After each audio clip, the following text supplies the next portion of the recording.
Hi everyone. For our second lecture this week, I'm speaking to you all about an issue that's quite close to my heart and a really important area to have a good understanding and knowledge about as a practicing worker within social work and social welfare. So firstly, I just wanted to acknowledge that this lecture does draw on materials from Karen Bell, but most importantly, a lot of the material within this lecture, I need to thank my many Indigenous friends, family, elders and colleagues for their contributions to my ever-growing and reflective knowledge base.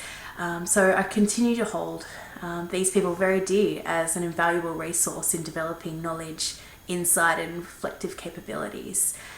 I've always found it a little bit problematic when white lecturers try to speak about Indigenous issues and Indigenous experience. So I do draw a lot on family and friends and elders within my local community for the knowledge that I share with you today.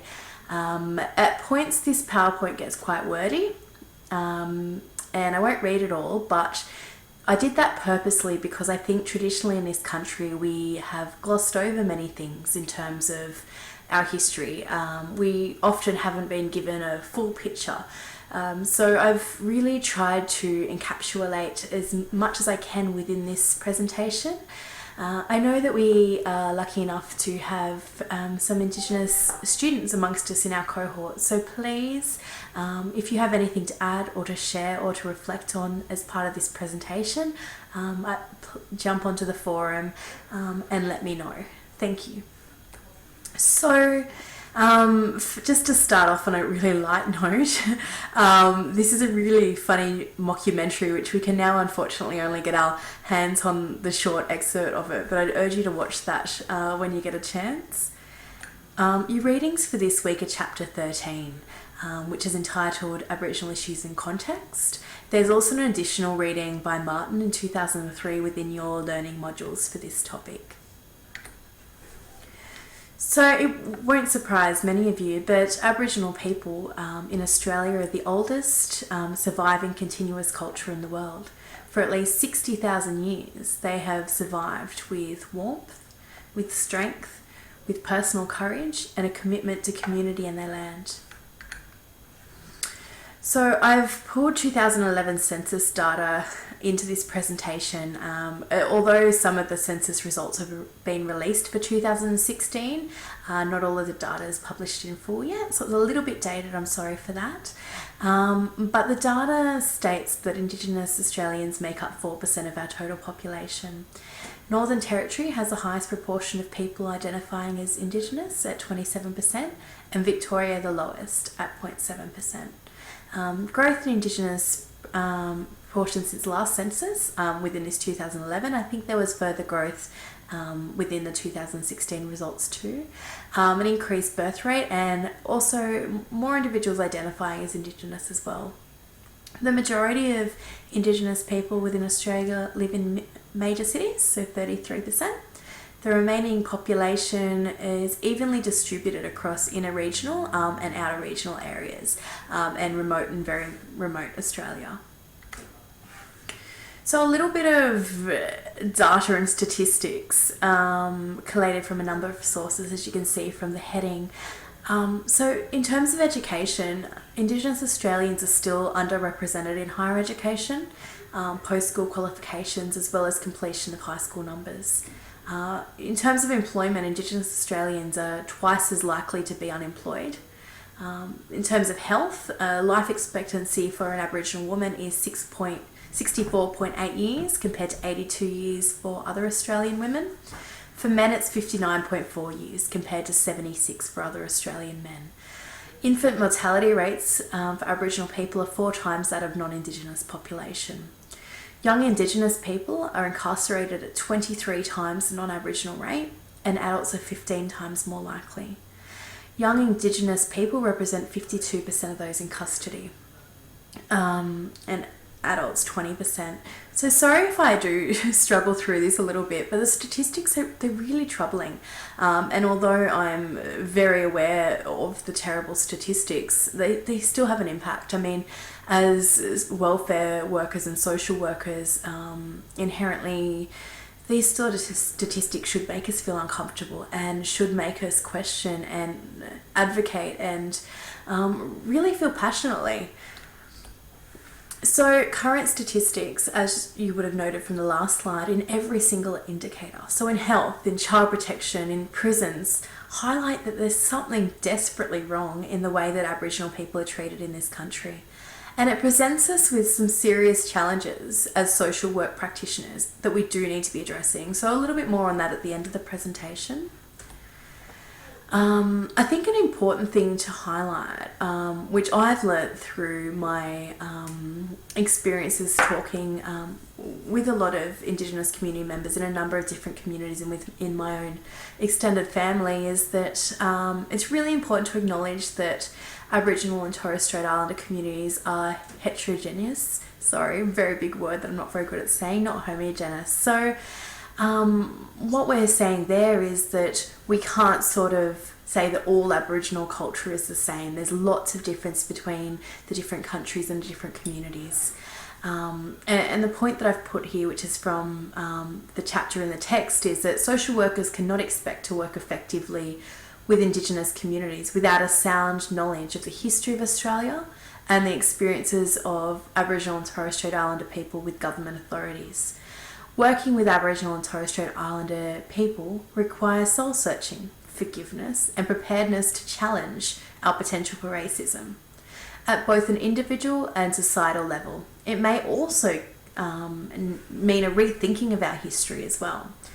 So this is where the slides get a little bit meaty with detail. I won't read through everything, but I did really want to try and get quite a comprehensive history from a particularly Indigenous perspective. So a lot of my references on the coming slides are from one website in particular, which you'll find the reference for. And I thought that was really important. I think too often in education and in other realms, we hear about Indigenous history from a white person or a white perspective. And I think that in considering these things, we really need to be looking at them from an Aboriginal perspective. So in terms of European colonisation, we've got the fallacy of terra nullius. So when white people arrived here and colonised Australia, they felt that it was empty land. They said that there was no one actually inhabiting the land and it was sort of fair game, I guess. Colonisation included killings, incarceration, forced removal from land, wars, disease, restriction of movement, and early attempts at forced assimilation there as well. So by the 1900s, armed resistance from Indigenous people wanes and poisonings and massacres decrease.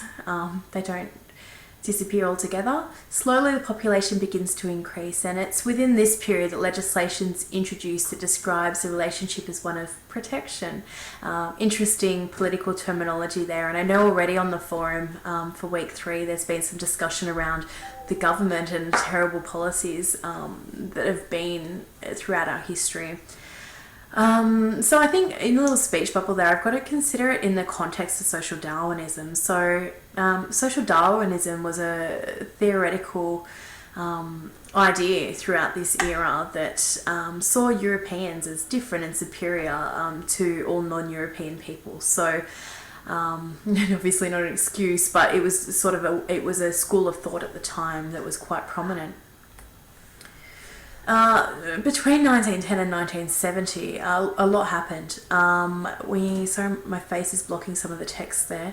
The stolen generation. So between the 2 world wars, it's determined that children with non-Indigenous ancestry should be taken from their families and raised in white institutions. So it led to the forced removal of children, as well as Aboriginal missions being established by a number of churches.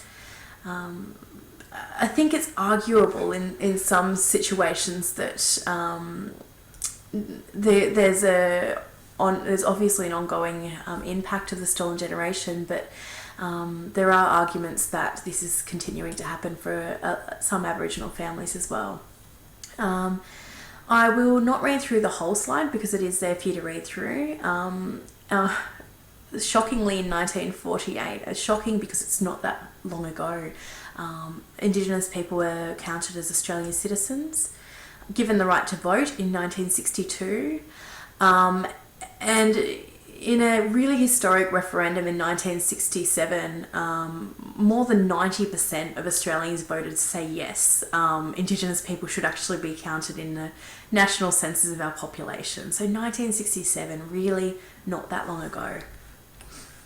From throughout the 70s and the 80s, we saw a increased movement for land rights and self-determination, as well as a Barunga Statement, which was presented to Bob Hawke, calling for Indigenous rights. So there's a link there as well, so you can further explore that at your leisure. Throughout the 80s and 90s, we saw a lot of great accomplishments in this area. We saw the rise of the reconciliation movement, the historic Redfern Address, the Mabo decision, Reconciliation Week, Native Title, the week, and also the Bringing Them Home report. So please further explore all these things, and I know that you would have already, through engaging in your modules as well, had a bit of an understanding. So this is just an excerpt from Paul Keating's Redfern speech in 1993, and for me it's really poignant in that prior to this, not a lot was being said or done by white Australians, and I mean that's a bit of a generalisation, but I guess when it comes to the government, overtly not a lot was happening. So Paul Keating said, "We took the traditional lands and smashed the traditional way of life. We brought the diseases, the alcohol, we committed the murders. We took the children from their mothers. We practiced discrimination and exclusion.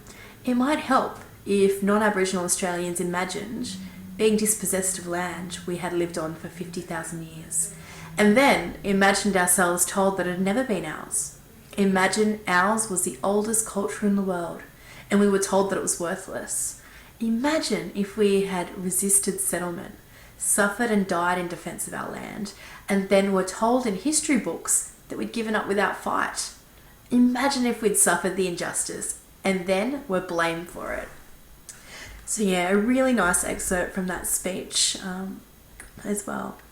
So in the Howard government, which many of us would remember from 96 to 2007, a 10-point plan was put in place in response to the Whig judgment, amendment to the Native Title Act.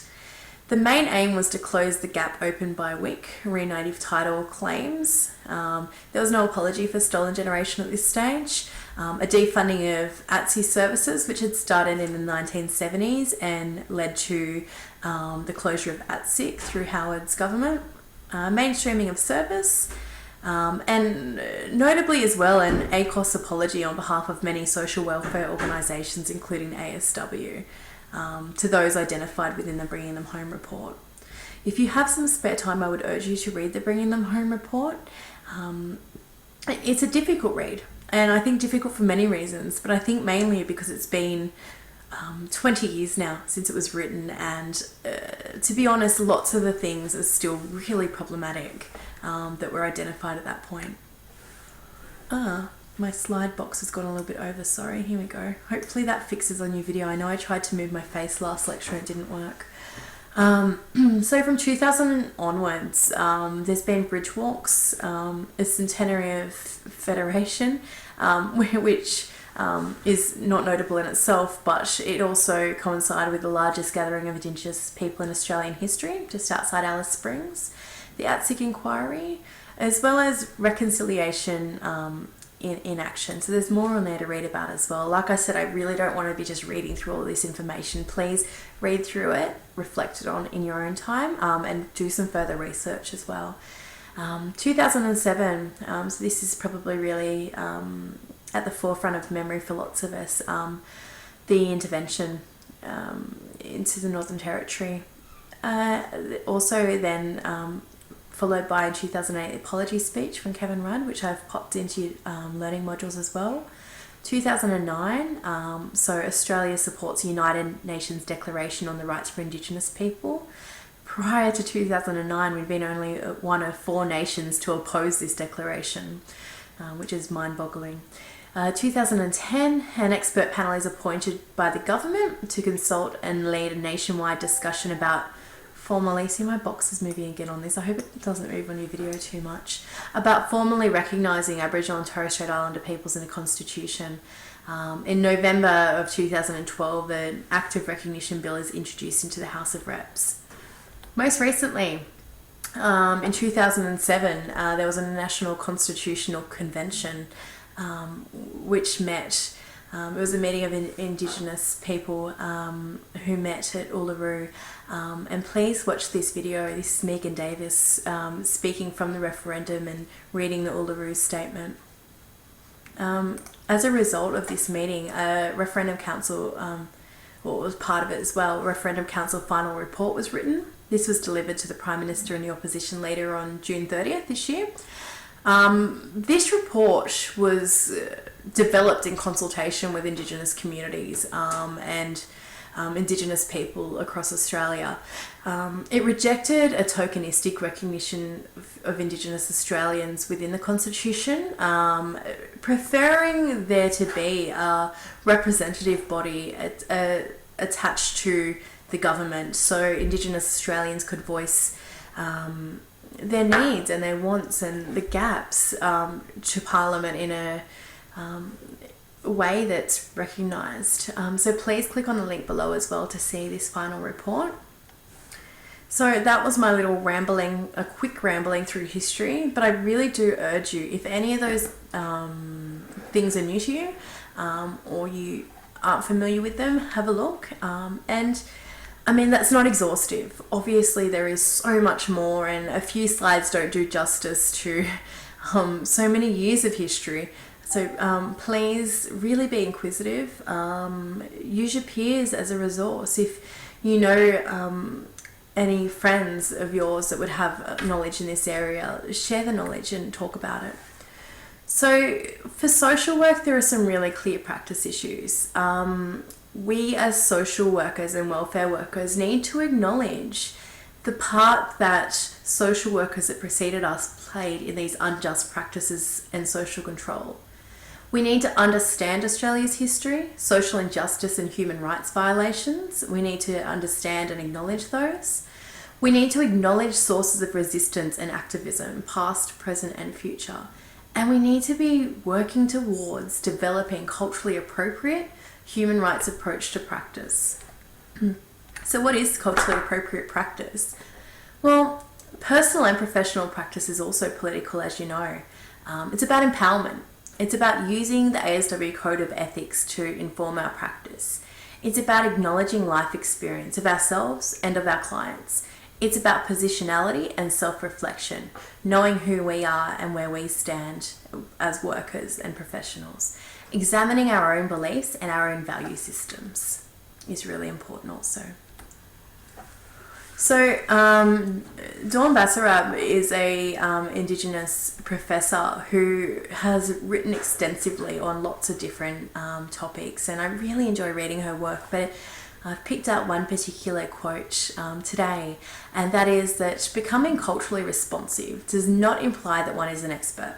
Rather, it implies that one is constantly in a state of learning in relation to where they are and the local context to each situation, family and community. While there may be similarities, are also different and diverse and will require different responses.